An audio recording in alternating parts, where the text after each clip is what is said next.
దేవుని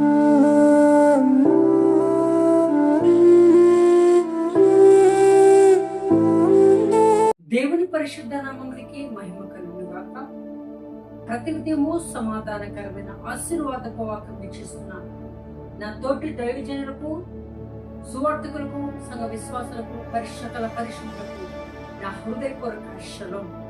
ఎలా ఉన్నారు? బాగున్నారా? మీరు బాగున్నారని మీకోసం ఇంతకు ప్రార్థన చేస్తున్నాను.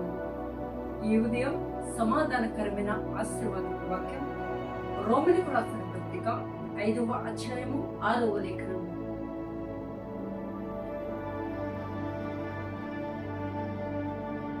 ఏలైనగా మనం ఇంకా బలహీనులమై ఉండగా క్రీస్తు యుక్త కాలమున బలహీనుల కొరకు చనిపోయాను. దేవునికి స్తోత్రం. యేసుక్రీస్తు మనం ఇంకనూ బలహీనమై ఉండగా క్రీస్తు యుక్త కాలమున బలహీనుల కొరకు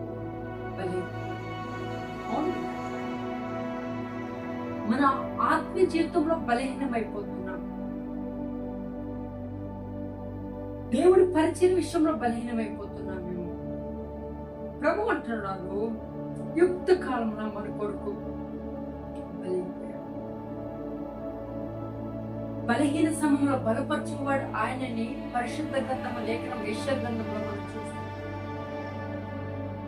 ఈరోజు బలవంతుడైన దేవుడు, శక్తివంతుడైన దేవుడు, సత్య స్వరూపి అయిన దేవుడు, వెలుగైన దేవుడు, సజీవుడు అయిన దేవుడు మన బలహీనతను చూసి, మన పరిస్థితులను చూసి యుక్త కాలమున మన కొరకు బలైపోయినాడు.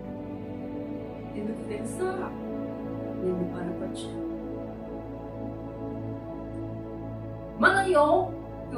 అసలు పౌరులకు నన్ను బలపరచు అని సమస్తము చేయలేదు. నిన్ను బలపరచడానికి యేసుక్రీస్తు ప్రభువు చనిపోయారు. అందుకే ఈరోజు అపొస్తలుడైన పౌలు గారు ఒకప్పుడు హింసకుడు, దూషకుడు, క్రైస్తవం కనిపిస్తేనే చంపాలని చూసిన వ్యక్తి నన్ను బలపరచుకోవాలని సమస్తము చేయగలని చెప్తున్నాను.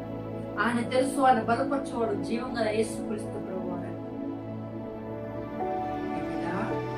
నిన్ను బలపరచువాడు కూడా యేసుక్రీస్తు ప్రభువు. ఆయనలో జీవం అన్నది అన్న శక్తి. ఆ శక్తి తరతరములకు నిన్ను చేస్తుంది.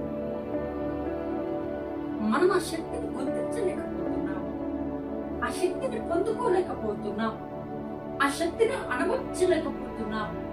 ఎందుకయ్యా అంటే మనకున్న పరిస్థితులు అలాంటివి.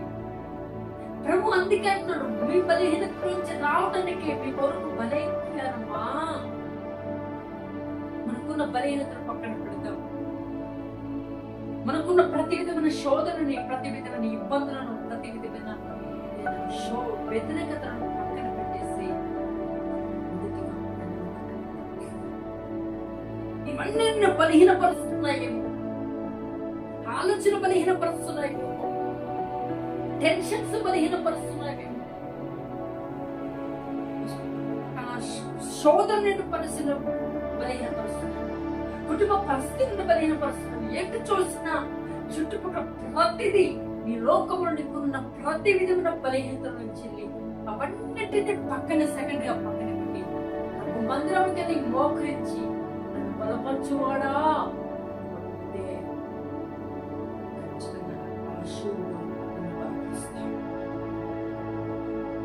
శక్తిని గ్రహిస్తాడు. ఎంతో మందిని దేవుడు బలపరిచాడు కాబట్టి ఈరోజు మంచి మంచి గొప్ప ప్రవక్తలు లేచారు. ఆయన శక్తి తగ్గిపోలే, ఆయన మహిమ తగ్గిపోలే, ఆయన వెలుగు తగ్గిపోలే, పరిపూర్ణంగా ఉంది. ప్రియ సంగమా, నువ్వు గుర్తించు, నిన్ను బలపరచువాడు ఆయనే. నీ బలహీనతలో వచ్చి నువ్వు కూడినప్పుడు నేను లేపువాడు ఆయన. ఎక్కడే కాదు, నువ్వు గుర్తించు, నువ్వు బలపరచువాడు ఆయనే. ఏం అవసరం అని ఆయన బలహీనత, నీ బలహీనత. ఎందుకంటే నువ్వు ఆయన బిడ్డవు, తన సురక్తం చేత కొనబడిన బిడ్డవు. నిన్ను ఎన్నుకున్నాడు. నిన్ను ఎన్నుకున్నా అంటే ఒక ప్రణాళిక ఉన్నది దేవుడికి. అది గుర్తించట్లేదు. వాడి కోసం చస్తా, వీని కోసం చస్తా, వీని చెండాలను చస్తా, వాళ్ళ చస్తాను. కానీ నేను దేవుడు చావటానికా దేవుని నిండుకుంది కాదు కాదు కాదు. దేవుడు కూడా ఆయన మహిమపరచబడుతుంది. నీ కోసము నీ బలహీనత నిమిత్తం ఆయన బలైపడని గుర్తించి ప్రభువుని గనక ఎరిగితే ఆయన నేను బలపరచడం సర్వశక్తివంతుడు. కాబట్టి రండి వాక్యంతో ప్రార్థన. జీవాధిపతి అయిన మా ప్రభు నీ పరిశుద్ధ పాదములకి వందనమిస్తున్నాను.